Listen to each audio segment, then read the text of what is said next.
Olá a todas e todos. É um prazer estarmos aqui no painel do UniArte 2023, que é o futuro do espetáculo, experiências e oportunidades para empreender. E eu já vou apresentando em sequência os nossos participantes, começando com a professora Luísa Helena Guimarães, que é da Associação Brasileira de Humanidades Digitais, vice-presidente desta instituição. Por favor, então, professora Luísa. Olá, eu vou colocar uma apresentação para vocês. Olá, é um prazer estar aqui para falar neste painel. Eu quero agradecer a organização do UniArte, parabenizar pelo caminho que fez até aqui, agradecer ao Jorge Ávila, que me convidou para fazer parte desse painel. Futuro do espetáculo, experiências e oportunidades de empreender. Quando eu vejo o futuro e o espetáculo numa mesma frase, eu penso no passado, primeiro no passado, e me lembro de Guy Debord, né, a Sociedade do Espetáculo. Marcou um momento muito específico do capitalismo, mas que ainda hoje, quer dizer, ainda hoje é ainda mais forte o espetáculo na sociedade. A produção do espetáculo e o consumo do espetáculo cada vez mais penetra em todas as camadas sociais, nos modos de se fazer economia, a cultura, a política, a educação, né, e assim por diante, muda todas as camadas de trabalho, e nós, artistas, temos um lugar de um campo de conhecimento da arte, de falar a partir dele, onde o espetáculo tem outros contornos na sociedade. O que eu quero colocar aqui mais fortemente é que, de um lado, existe uma produção de espetáculo, uma produção e disseminação de imagens em toda a sociedade, em todos os campos de conhecimento. Mas no campo de conhecimento artístico, ele tem outras linhas de força que nos atravessam. Então, aqui para a gente agora, eu vou falar hoje, o recorte que eu faço é a arte imersiva e generativa. Criações em meios emergentes. E aqui eu não coloco criações para meios emergentes, eu coloco criações em meios emergentes. De um lado, existe a criação que é feita em território intensivo e que nós convocamos o desejo. O artista cria no mundo e para o mundo a partir de uma necessidade antes sentida em seu campo de afetos. E ele cria o quê? Ele cria agregados sensíveis, como diria Deleuze. Não? Então, ele cria no mundo e para o mundo. Enquanto isso, de um outro lado, nós temos os meios tecnológicos, a ciência, que está... hoje, o que a gente vê? Uma enorme quantidade de softwares, de aplicativos, de inteligência artificial, especialmente depois do ChatGPT. E a produção de imagens na sociedade não só mudou o tipo de imagem que se produz, mas também a estética, né? Mudou bastante a estética. De um lado, facilita muito o trabalho dos artistas, né? Hoje, aquilo que se fazia um ano atrás, hoje nós temos muito menos trabalho, né? O Unreal Engine, por exemplo, que é a ferramenta que a gente vem usando, que eu venho usando com maior... eu com as pessoas que estamos trabalhando juntos, ele tem cada vez versões mais novas e que não se justifica mais investir num trabalho, é muito mais fácil começar um trabalho do zero hoje do que investir naquele desenvolvimento que se teve um ano atrás, por exemplo. Então, isso é o que é um grande facilitador para o trabalho dos artistas. Mas, em contrapartida, nós estamos falando de duas espécies de inteligência, né? E essa inteligência artificial, ela é, antes de mais nada, uma inteligência humana. E eu ficaria muito feliz se eu conseguisse passar aqui para vocês que o quanto é importante num momento como esse, o campo da arte se reconhecer como uma inteligência que é capaz de transformar e contaminar, contagiar através da arte e provocar mudanças no que se queira, né? Dentro do campo social, dentro da realidade. Eu trago aqui, estou falando de meios imersivos, interativos, generativos, e no momento eu estou em Montreal, então eu vou falar um pouquinho do lugar onde eu estou. E aqui nós temos a Sociedade de Artes e Tecnologia. A primeira imagem à esquerda, acima, ela é a fachada do prédio da SAT. E dentro se pode ver o que se chama de full dome, né? Eu falo se pode ver porque tem muitas pessoas que não são da área. Então, é um tipo de projeção que se dava ou que se dá ainda dentro de planetários. Mas, recentemente, eu fiquei assim felicíssima de conseguir ver. Um espaço, eu vou passar um videozinho, tá? Eu fiquei muito feliz de ver essas imagens, esse som, essa qualidade, né, de imersão, né?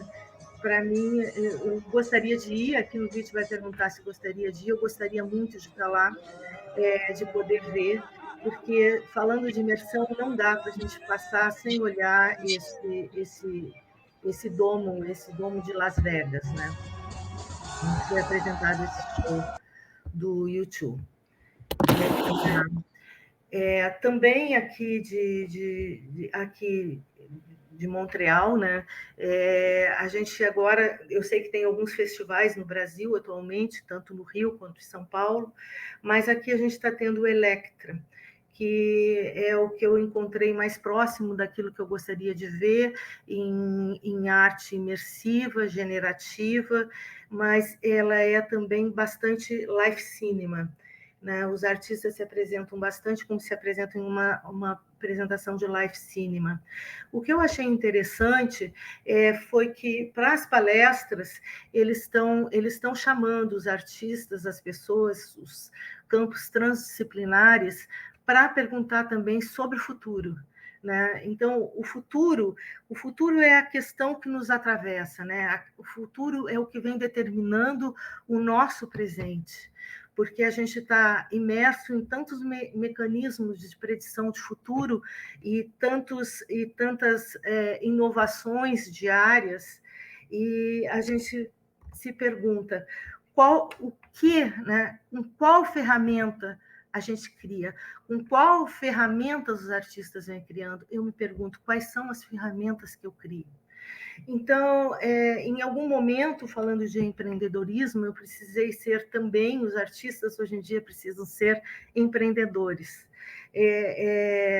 Eu criei o LARTEM, que foi o Laboratório de Arte Espectroneural. A arte espectroneural foi o que veio a partir de meu caminho, de minha cartografia dentro do trabalho, e não o nome que eu procurei dentro das representações que se tem do mundo, dentro de estudos, um nome que fosse para representar a arte de agora. Não, ele é um nome que veio profundamente ligado ao que eu vinha fazendo em arte. Então, o LAR é uma empresa experimental, um laboratório transdisciplinar focado na pesquisa, criação e produção de ambientes imersivos 3D, 360, gamificados e generativos, que é onde eu venho trabalhando. Então, tais como, né, virtual realidade, realidade aumentada, realidade mista, full domes para fora 3D online, metaverso, entre outros dispositivos de arte, cinema e mídias emergentes. O Lighten, então, já que ele é um guarda-chuva dos meus trabalhos, ele se divide em duas vertentes. São duas vertentes que recentemente eu tive a felicidade de reunir em uma, né?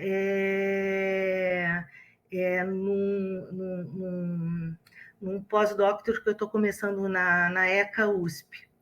Bom, mas até então, a primeira vertente então, é caracterizada pelo antropoceno, e a segunda na redefinição do humano, relacionada à cognição, à criação do cinema gamificado, imersivo, neural, envolvendo, por exemplo, a inteligência artificial, interface cérebro-computador e arte generativa.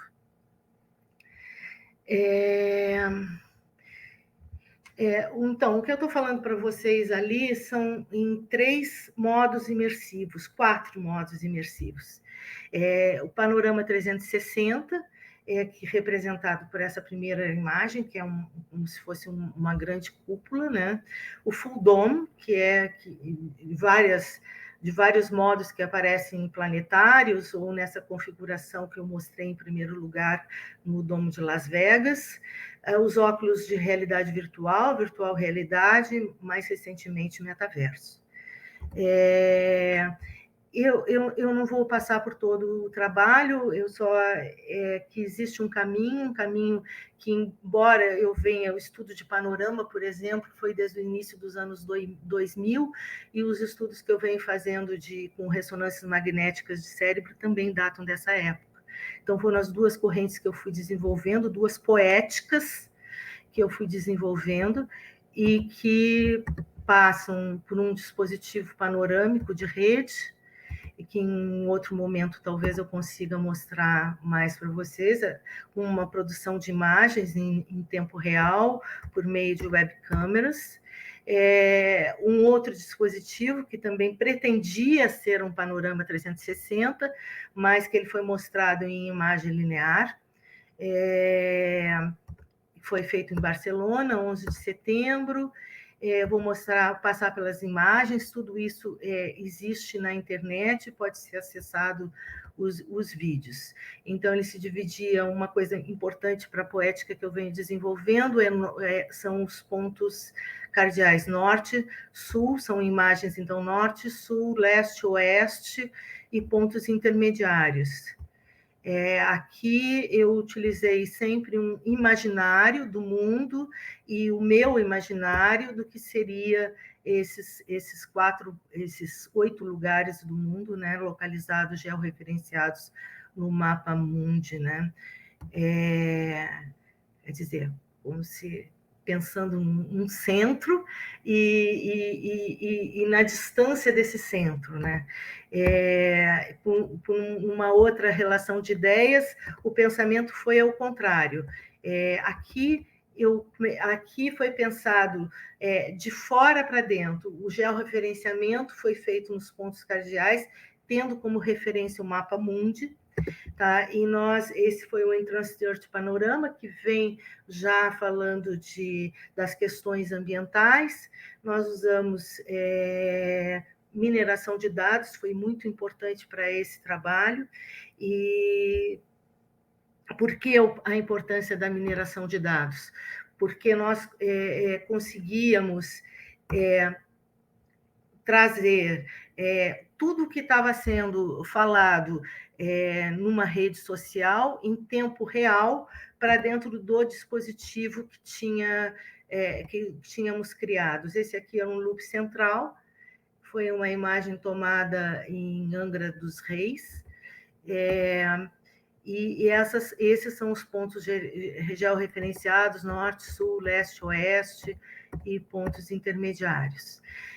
Aqui eu já entro numa fase mais próxima a chegar ao 360 graus, que foi espectros computacionais. Espectros computacionais, como eu falei, as ressonâncias magnéticas de cérebros eu vinha investigando desde o princípio dos anos 2000, e para esse trabalho, que data de 2018, creio eu, nós temos várias edições de espectros computacionais. O que mudou foi a possibilidade de se fazer a sonificação de dados. Quem trabalhou com a sonificação de dados para esse trabalho foi o Ricardo Dalfarra, que está aqui dividindo essa mesa hoje. E com isto, a partir disso, eu vim agregando dados de neural feedback, da neurociência, para produzir, para trabalhar com as ondas cerebrais, delta, teta, alfa, beta e gama. Procurando nessa imersão sonora, atingir determinados estados de consciência, estados sensíveis na pessoa que tá imersa dentro de um dispositivo. Então, nós criamos uma instalação imersiva e um ambiente VR.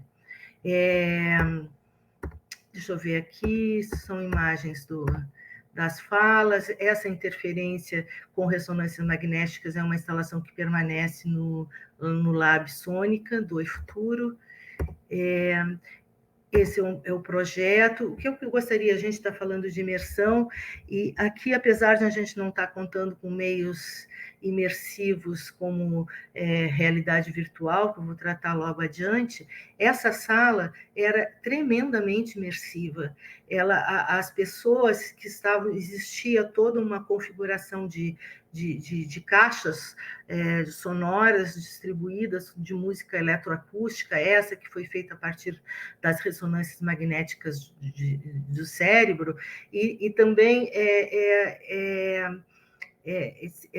as pessoas se viam dentro das ressonâncias magnéticas. Também existia um vídeo em tempo real do que estava passando dentro, nos óculos, a viagem que estava se fazendo em realidade virtual. Vocês podem notar o que eu estou falando, das caixas e dessa visibilidade, dessa imersão das pessoas se vendo ver, né, dentro da instalação. Um vídeo, se der tempo, eu mostro um pouquinho no final. Eu gostaria de falar, então, do outro meio imersivo que se trabalhou, que foi já no Panoramas 21, né? Não estou lembrando bem do nome do evento, mas foi em Barcelona, na Espanha, que eu tive essa oportunidade, depois de tantos anos, de conseguir produzir para um Panorama 360. É uma experiência tremendamente gratificante, e muito bem aceita, né? Quer dizer, ela foi capaz de despertar no outro a vontade de participar e de fazer parte como da instalação, assim como um artista cria e deseja que isso aconteça. Então, é uma grande felicidade de conseguir ter feito por isso. Então, nós passamos por 5 zonas sinápticas, que são 5 zonas com comprimentos de ondas e frequências sonoras e visuais dadas pelas cores. Distintas, a zona azul, a zona verde, zona amarela, zona vermelha, zona lilás, roxa. Então, nessa experiência, né, uma experiência gamificada, que se usou para produzir sinapses, efeitos especiais. Nós usamos animação para essa produção desses arcos, dessas bolas. pessoas estudavam, de ressonância, elas conseguiam ir para dentro de uma zona sináptica. O desenvolvedor foi Randolfo Julião, né? Um prazer muito grande trabalhar com Randolfo Julião, é um prazer muito grande trabalhar em equipe, e essa equipe é muito, muito boa de trabalhar. Então, muito obrigada pela escuta, e é isso. Continuamos. Perfeito. Vamos dar continuidade agora com a apresentação do professor Ricardo D'Alfeira, da Concord University, do Canadá. E a gente, por favor, doutor Ricardo. Bueno, muito obrigado, Leonardo, obrigado a la organización y obrigado a Jorge Ávila también, que me invitó a participar del evento. Me disculpan, yo voy a hablar en español. Espero que estén viendo la presentación ahora, así ya puedo comenzar. La presentación es la industria creativa en la era de la inmersividad y la inteligencia artificial. Para después, si quieren detener el video en algún momento, pueden ver un poco algunas de las cosas que hago y de los trabajos que vengo realizando. Pero para comenzar con la parte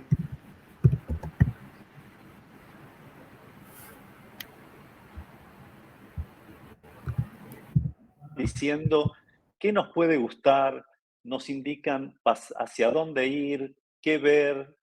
Las pinturas que vemos muchas veces, esas pinturas a veces son pintadas por unos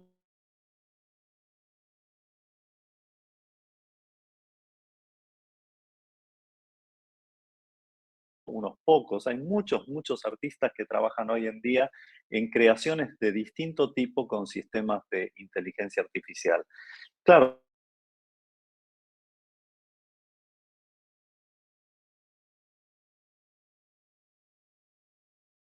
a nivel popular de todos estos temas, pero en realidad, por ejemplo, en este artículo se decía, si la inteligencia artificial fuera usada para crear imágenes, ¿el producto final sería realmente considerado arte? ¿Debería haber un límite de influencia sobre el producto final que un artista precisa ejercer? O sea, los temas de inteligencia artificial no comenzaron ahora, comienzan hace mucho tiempo en el arte en general, en la música en particular.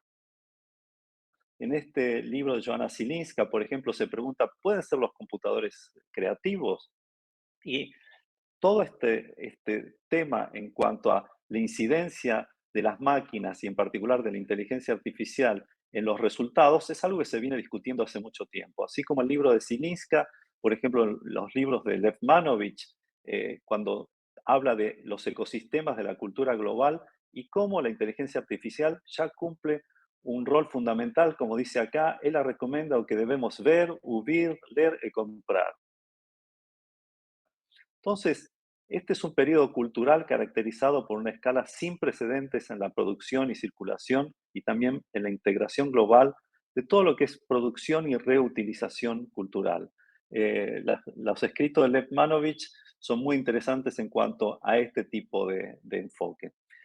Este otro libro de Marcus de Setois nos habla de distintos tipos de creatividad. Por ejemplo, existe la creatividad exploratoria, la combinatoria, la transformacional, y de acuerdo a esto, también la incidencia que los sistemas de realidad virtual e inteligencia artificial, etcétera, nos van envolviendo y nos van permitiendo crear de distinto modo. Cada vez más, el tema de las industrias creativas y la relación con la inteligencia artificial es clave. Ya, como digo, no desde ahora, sino desde hace bastante tiempo. En el Foro Económico Mundial, desde hace años, se discute cómo en la cuarta revolución industrial los temas vinculados a las industrias creativas son fundamentales. Como ven, todas estas imágenes últimas que estoy pasando tienen que ver con ese enfoque y ese tratamiento que se hace en el Foro Económico Mundial, porque todos los temas vinculados a arte y cultura tienen una incidencia muy importante también en la economía de muchos países del mundo. Y cuando hablamos de inteligencia artificial y todos los temas que vengo mencionando, también aparece el Internet de las cosas, IoT, y cómo cada vez más esto aparece en el arte.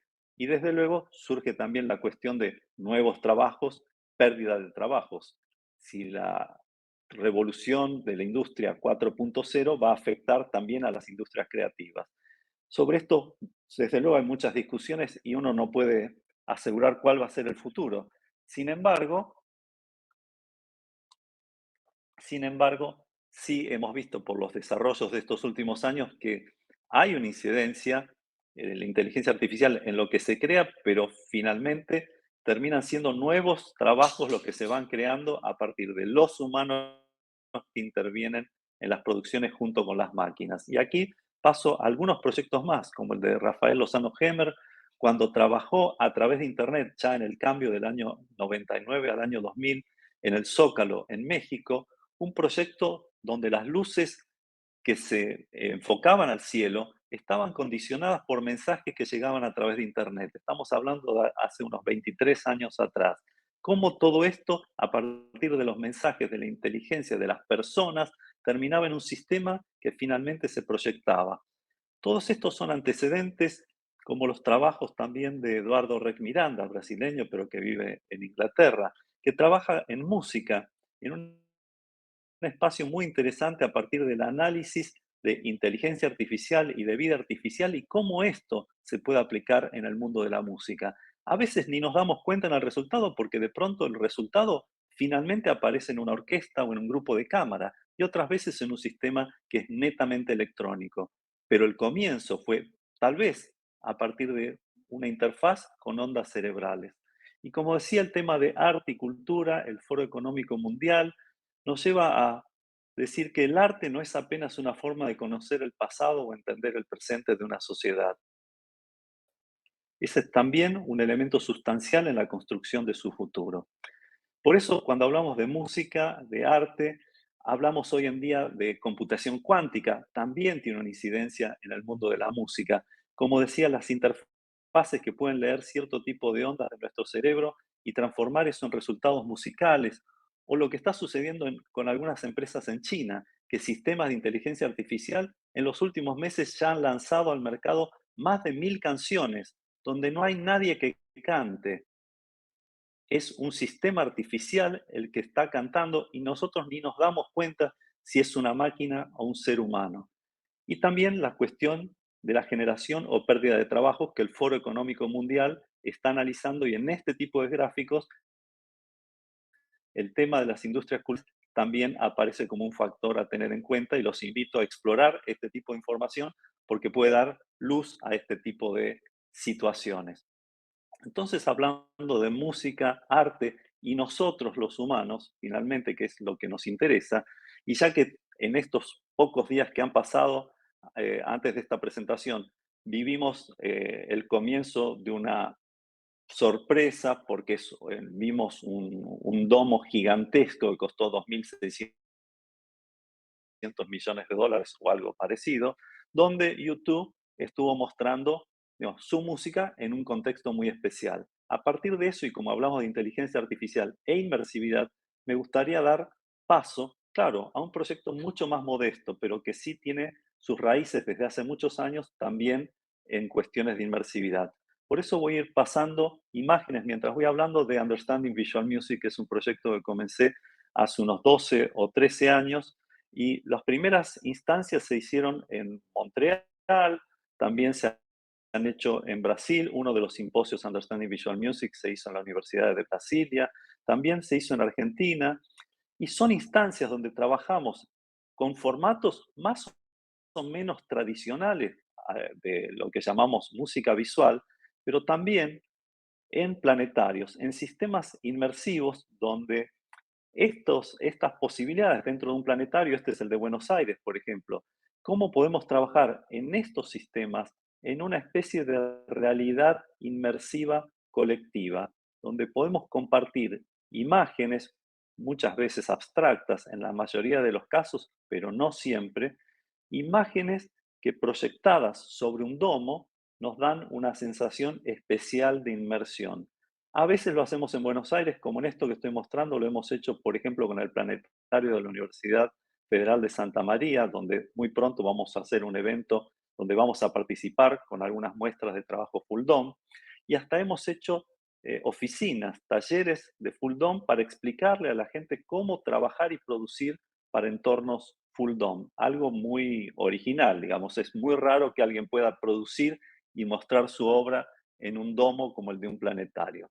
Y voy a pasar muy rápidamente por una cantidad de imágenes solamente para que tengan una idea de la variedad de posibilidades. Si se fijan, todas estas imágenes que estoy pasando tienen que ver, muchas con el planetario de Buenos Aires, pero muchas han sido tomadas en planetarios de Inglaterra, Alemania, algunas en Brasil, como decía, y desde luego muchos eventos los hemos hecho en Buenos Aires durante los pasados 10 años. Lo que es interesante es que, por un lado, si uno trabaja con sistemas, como ven, trabajos abstractos, lo que llamamos música visual, generalmente música electroacústica, produce un conjunto inmersivo donde finalmente lo que vivimos es un espacio colectivo. Podemos estirar nuestros brazos y tocar a la gente que está alrededor nuestro. Pero si tenemos estas obras que requieren fuertemente de nuestra atención, lo que hace es que nos sintamos de una manera muy especial en esta especie de realidad alternativa, que vamos a llamar la realidad mixta, pero que a la vez es colectiva. No estamos con un casco, no estamos inmersos en un sistema donde no podemos reconocer a la gente que está alrededor nuestro. Por el contrario, todos estos sistemas nos permiten ver que estamos rodeados de gente a pesar de estar en un sistema inmersivo. Estas últimas imágenes, esta y esta, fue de una realización de un proyecto que hicimos conjuntamente con Luisa, justamente, con Luisa Guimaraes y Rodolfo Giuliao, y paso unas pocas imágenes más para que tengan una idea de la variedad de proyectos que hemos venido realizando a través de estos sistemas inmersivos. El proyecto, como les decía, se llama Understanding Visual Music y se desarrolla en distintos lugares del mundo. Esta imagen, para cerrar, tiene que ver con una proyección que en realidad era de un plato de Petri, de un microscopio, y el microscopio lo que captó se trasladó a toda la cúpula Full Dome del Planetario de Buenos Aires. Y así tuvimos un evento entre el micromundo tomado por un microscopio y un macromundo que es el que trata de proyectar en Full Dome el planetario. Quiero terminar con esta frase de Buckminster Fuller que dice: "Você nunca muda as coisas lutando contra a realidade existente. Para mudar algo, crie um novo modelo que torne o modelo existente obsoleto." Muito obrigado. Dando continuidade ao nosso painel O Futuro do Espetáculo, Experiências e Oportunidades para Empreender, teremos aqui agora a nossa diretora, gestora de entretenimento e bens culturais e pesquisadora, Graziele Saraiva, da nossa produtora, da qual ela é diretora executiva. Por favor, então, Graziele, por favor. Obrigado pela oportunidade de estar nessa mesa. Diferente de vocês que trazem muitas tecnologias, assim, impressionante realmente, eu vou trazer uma realidade mais de chão de palco, tá? De palco de teatro, de palco de festival. Então, eu trabalho desde 2012 com entretenimento, né? Aqui no Rio de Janeiro, e São Paulo, Rio Grande do Sul, Nordeste, mas basicamente Rio de Janeiro. A cultura teve o grande baque, né, da pandemia, então o entretenimento ao vivo foi impactado diretamente, né, foi um dos primeiros segmentos a parar, né, e um dos últimos a voltar. Então, acho que esse ano que a gente está vivendo hoje é um ano de ouro, assim, para o entretenimento ao vivo, com a volta de todos os festivais, com tudo acontecendo, com carnaval. Então, assim, toda a cadeia, todas as pessoas que são envolvidas com isso estão retomando, né, com grande fôlego, assim, esse momento. Então, eu vou focar especificamente na questão do entretenimento ao vivo, né, de shows e espetáculos. E a Unesco tem uma categorização, né, para segmentar todas as formas de cultura dentro da economia criativa, né? Aí tem patrimônio cultural, espetáculos, celebrações, artes visuais, artesanatos, mídias interativas, design, e eu vou focar, né, no que é o meu trabalho hoje, né, que é espetáculos. Então, assim, a gente pode dividir esse segmento entre música, né, que aí entram todos os festivais e shows, todos os espetáculos, teatro musical, stand-up comedy e as festas regionais e feiras, né? As festas regionais, acho que o Carnaval é a maior de todas, né? Sem dúvida, é uma festa popular que movimenta a economia de uma maneira muito significativa, né? Nas cidades, quase todo o país, mas Rio de Janeiro, sobretudo, né? E falar também que todo esse investimento em shows e eventos, eles trazem não só emprego, né, renda, mas também benefícios sociais, né? Então, acho que é importante, assim, como produtora cultural, né, ter essa clareza do que a gente traz para as pessoas, né, para a sociedade em si. É importante, quando a gente vai iniciar um projeto, na minha área especificamente, que a gente tenha muito clareza de que é um negócio, assim. Quando a gente fala de arte, fica muitas vezes tudo muito abstrato, mas no entretenimento ao vivo, a gente tem que ter a clareza de que é um negócio, porque a gente precisa pagar todo mundo que está ali trabalhando, e é muita gente ao mesmo tempo, a gente precisa viabilizar aquilo ali. Então, quando fala produção cultural de show, a gente tem que ter muita clareza de que ela é um negócio e ela precisa se pagar, né? A gente precisa vender aquilo ali. Então, a cadeia produtiva que envolve toda essa realização, ela é muito grande, né? É um elo, é como se fosse o elo de uma corrente mesmo, porque quando a gente pensa, por exemplo, um teatro musical, né? Você vai assistir uma peça padrão Broadway, né? Que hoje o Brasil tem muitos musicais da Broadway mesmo, chancelados, né? Pela Broadway. Esses musicais, eles envolvem orquestra, muitas vezes, né? Então, a gente, às vezes, tem de 14 a 20 músicos de uma orquestra, tem fisioterapeuta, preparador vocal, tem o motorista do caminhão que vai levar o cenário, tem os carregadores, que, né, a mão de obra mais barata ali, que vai fazer o carregamento da carga, tem bombeiro que fica ali no palco para qualquer emergência, a gente tem os engenheiros que fazem toda né, a autorização ali para a realização dos eventos, a gente tem os designers que fazem o material gráfico para vender aquele espetáculo, as costureiras que vão fazer o figurino, a perucaria. Então, assim, muita gente, assim, muita gente. A gente vê, às vezes, em cena 30 pessoas, mas atrás tem 120. Então, assim, é uma cadeia produtiva que ela é relevante, né? Ela deve ser considerada, assim, porque na pandemia, principalmente, a gente viu muitos movimentos de associações culturais tentando ajudar financeiramente a camareira, né, que estava em casa, o técnico de luz, o técnico de som. Então, assim, toda a cadeia que envolve de trabalhadores, ela é gigantesca, assim. Então, eu sempre gosto de falar, porque muitas vezes o pessoal, a gente brinca que é o pessoal da graxa, né? O pessoal da técnica não aparece muito, mas eles são parte, né, dessa engrenagem. A tecnologia ela entra, né? Não tem como a tecnologia não estar presente, né? Eu acho que cada vez mais nos shows a gente tem recursos, né? É muito difícil fazer um show que não tenha painéis de LED, que não tenha projeções. Então, assim, cada vez mais a tecnologia ela está entrando nas produções, né? Então, um exemplo, assim, o último show da Marisa Monte, né? A turnê da Marisa Monte teve uma série de elementos tecnológicos ali, além da música em si, né?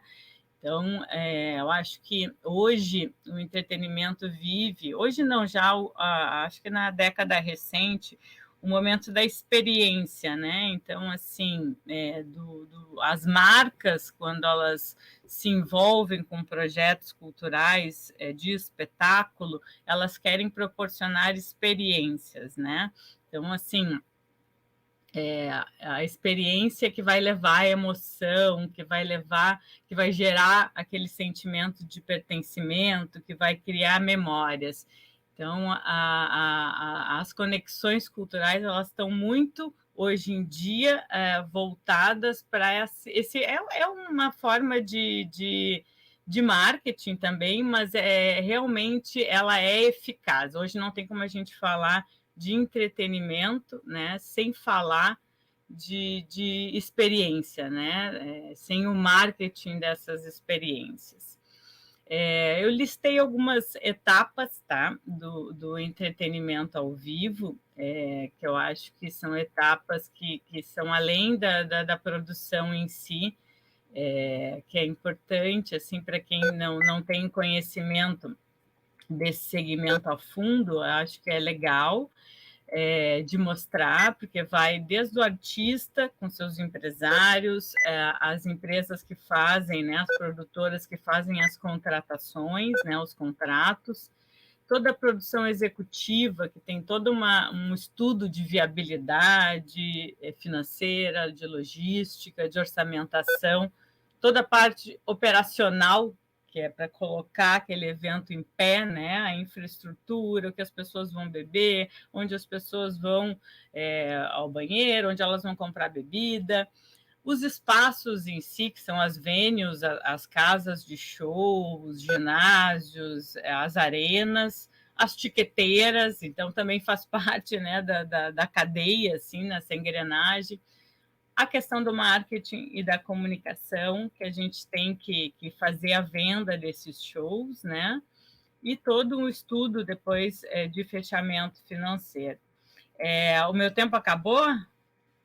Sim? Então, eu só vou encerrar aqui, então, falando do que eu acho que hoje é um grande desafio, né, para o futuro do entretenimento, assim, da cultura, que eu acho que é a vulnerabilidade que a gente tem às crises, né, porque a cultura e o consumo de cultura ele é colocado de lado, né, em momentos de crise econômica, porque eles não são fundamentais, assim, essenciais, né. A formação profissional, que ainda é bem deficitária no nosso país, e a informalidade do mercado, que hoje todo mundo é PJ, né? Então, no meu segmento, isso é mais...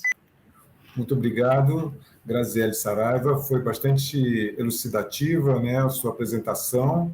E eu acho que nós completamos aqui um quadro, né, dentro da parte do entretenimento que envolve aspectos diferentes dessa cadeia, a qual você menciona. Né? Nós estamos, cada um de vocês, de certa forma, ocupa um elo, né, um espaço que está certamente conectado com o outro para a realização, para a execução desses projetos de entretenimento. Então, eu gostaria de, apenas para provocar, então, uma conversa entre vocês, como, assim, eu gostaria de colocar algo que seria assim, quem, em princípio, como a captação, né, quem paga por esse evento, que é um evento tão importante, como é que se pode buscar né, o financiamento, né, o patrocínio desses eventos que, mesmo sendo pequenos relativamente, né, como alguns dos projetos que a gente possa falar, um show, uma performance, um stand-up, que seria uma configuração mais simples possível, até algo tão grande como aquele domo gigantesco de bilhões de dólares, né, que foi inaugurado.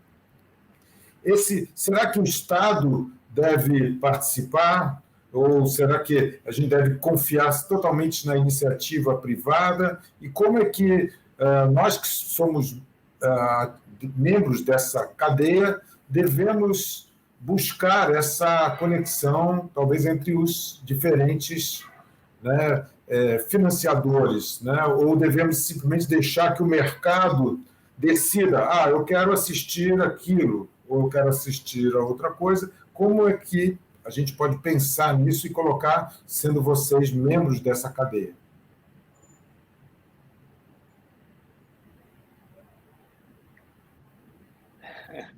¿Quién comienza? Bueno, yo puedo decir algo, si quieren. Sí. Digamos, yo creo que en distintos países funcionan de distinta manera y a veces son ecologías bastante complejas.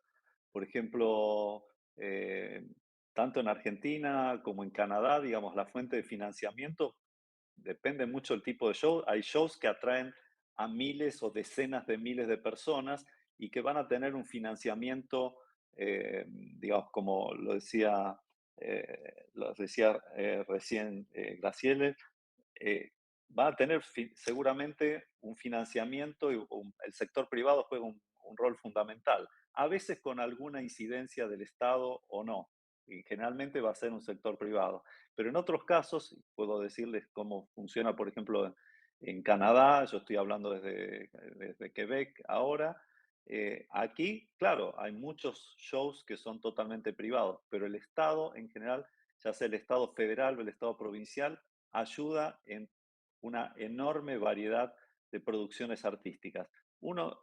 En todo caso, el desafío es qué grado de incidencia tiene el Estado. ¿El Estado va a financiar y apoyar los proyectos de los artistas o es que también interviene en el modelo, la estética y qué es lo que los artistas pueden presentar o no? Son cosas diferentes. Una cosa es apoyar a los artistas emergentes y a las producciones que necesitan financiamiento para surgir y otra cosa es intervenir en el contenido.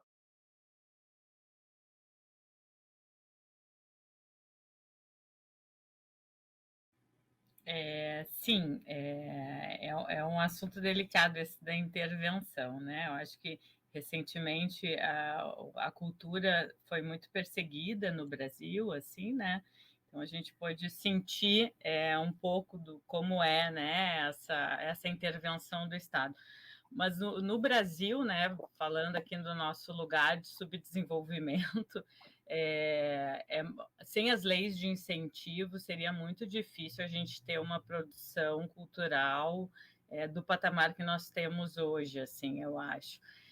As leis de incentivo, elas fomentam tanto a circulação, né, tanto que sempre que tem esses momentos de redesenho da lei, né, se vem à tona de novo essa questão da circulação, né, porque ela é muito condensada no Sudeste, né, São Paulo, Rio de Janeiro, sobretudo porque os patrocinadores, que são as empresas privadas que aportam dinheiro nos grandes espetáculos, elas querem que a sua marca esteja, né, geralmente onde circula mais dinheiro, que é o Sudeste. Então, assim, eu vejo as leis de incentivo como fundamentais, assim, para que a cultura tenha a capacidade e o fôlego, né, de se estender pelo Brasil profundo, né? Porque o Brasil é muito grande, né? Então, assim, hoje, para você circular de forma independente com o espetáculo, é inviável, você não consegue. Então, assim, as produtoras independentes, elas fazem shows pontuais, né, pequenos, mas para circular, para fazer uma turnê, sem um incentivo é praticamente impossível, assim. Então é bem delicada essa questão do, né, quem aporta ser, né, no caso das grandes empresas hoje no Brasil, os principais financiadores são os bancos, né, os bancões, né, os grandes, e os planos de saúde, né? Então são os principais financiadores. Então tem que ter uma legislação ali que, de certa forma, né, ajude a amplificar e não centralizar, né, os investimentos. O que eu posso falar aqui é mais como artista, né? e da dificuldade que se tem de conseguir, né, esses recursos, esses financiamentos, e quando a gente consegue, eles são descontinuados. Então, a gente vê festivais, coisas, trabalhos artísticos muito, muito bons, e que não conseguem, com uma continuidade de pesquisa, uma exploração maior de linguagem. Eu acho que um dos grandes problemas que se tem é a cultura no Brasil, a cultura de empresários, que eles não reinvestem aquilo que existe os lucros, aquilo que eles estão retirando dentro do próprio Brasil. Não ser só simplesmente na área artística, mas na cultura de um modo geral. Eu acho que poderiam ser melhor termos essa cultura de reinvestir, de investir mais na cultura. Eu tenho a impressão que precisava ser visto, isso ser olhado pela parte empresarial, o quanto a cultura e a indústria criativa retorna para as empresas e para o país, né? Então, já é uma mudança cultural. Por outro lado, a gente tem essas novas tecnologias todas que estão surgindo e que permitem outros modos também aí globais, né, de poder se sustentar uma produção em arte independente, como, por exemplo, a produção de conteúdos, que é a grande... Estou falando de um lugar do artista, né? Que é a produção de conteúdos, que é um valor crescente no mercado, porque a quantidade de produção que precisa, e a quantidade de produção de conteúdo precisa dar conta desse mundo imagético, espetacular, e a produção de conteúdo é aquilo que o que ainda se tem menos e onde precisa mais investir. E aí eu coloco um pouquinho esse olhar nessa inteligência que eu falo, que é uma inteligência do campo da arte, a inteligência do artista, e eu coloco nesse olhar, né? Nesse olhar para essa inteligência, nesse olhar para essa singularidade. Aí, se me permite, Leonardo, avançando um pouquinho o pensamento só, quando eu estive falando hoje em stand-up comedies, eu pensei não recordo bem todo o nome da série do Netflix, que era uma Senhora Mason, eu acho que era isso, né? E ali eu gostei muito de ver essa série, né? E ali o que a gente via era isso, uma busca dela por essa singularidade, quanto ela ganhou, quer dizer, essa singularidade é uma busca, essa produção de conteúdo, quando ela pôde olhar para si mesma e colocar isso no mundo, né? Naquele terreno intensivo do cotidiano dela, que ela colocava como arte, né? Como arte, como stand-up. Bom, é só isso, assim. Leon.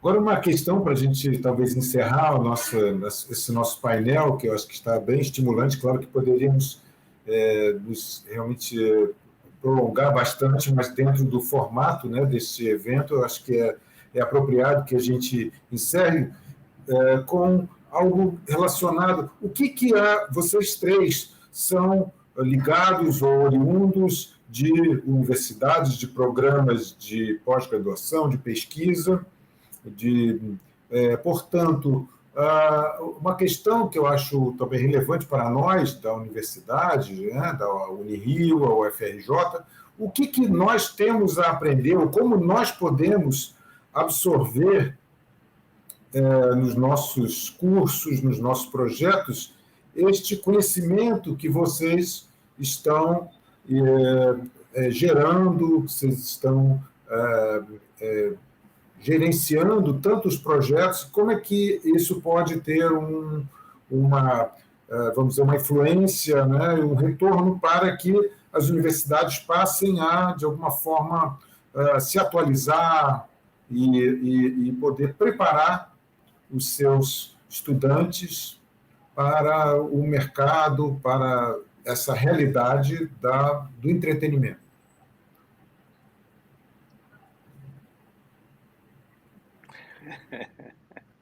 Bueno, empiezo yo de nuevo entonces. Ok. Yo creo que la flexibilidad es importante, que las universidades en todos los lugares y también en Brasil, conozco bastantes universidades en Brasil y colaboro con muchas de ellas. Creo que uno de los temas es que las universidades van a un ritmo, la burocracia va a un ritmo y el mundo exterior a la universidad va a otro ritmo. Y que si queremos preparar a los estudiantes para el mundo que existe hoy y para el mundo que va a venir, tenemos que cambiar ciertas estructuras y formas de hacer en las universidades, incluyendo una comunicación flexible con el mundo exterior a la universidad. Primero, no tener miedo a vincularse con otras instituciones, con otras universidades. No es que se van a ir los estudiantes a otra universidad porque uno se comunica con otras instituciones, pero el hecho de contar con distintos tipos de instituciones del Estado, con organizaciones privadas, hay que tratar de buscar modelos flexibles porque no hay una sola forma de hacer que las cosas funcionen. Les puedo hablar de cada uno de los proyectos que he llevado adelante en Australia, Inglaterra, Holanda, Colombia, México, y las cosas no siempre vienen con un fantástico financiamiento. Ojalá fuesen siempre un negocio, como decías hace un rato, Graciel. En muchos casos, apenas si se pagan los gastos. No es que esté de acuerdo con eso, pero es a veces una balanza entre el poder hacer o no hacer y cómo se maneja esto en cuanto a la flexibilidad que mencionaba.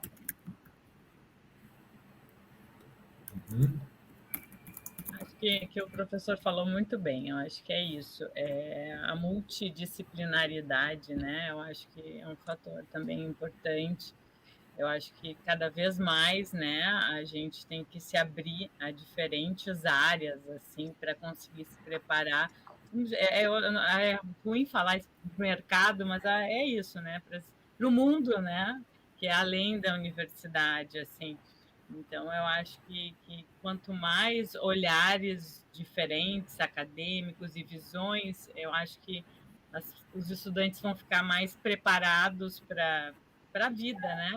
Para o mundo real, assim, que é exatamente isso. Adorei o ritmo. São ritmos diferentes muitas vezes. Eu achei brilhante a sua colocação.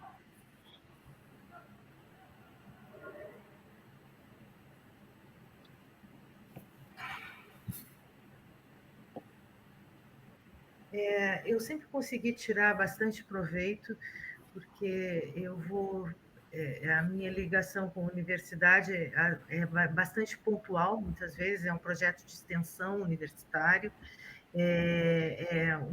um trabalho de arte que eu convido alguma universidade para participar, uma residência que é feita em alguma universidade, ou agora mesmo um pós-doutorado na USP, em um laboratório de cinema, na ECA.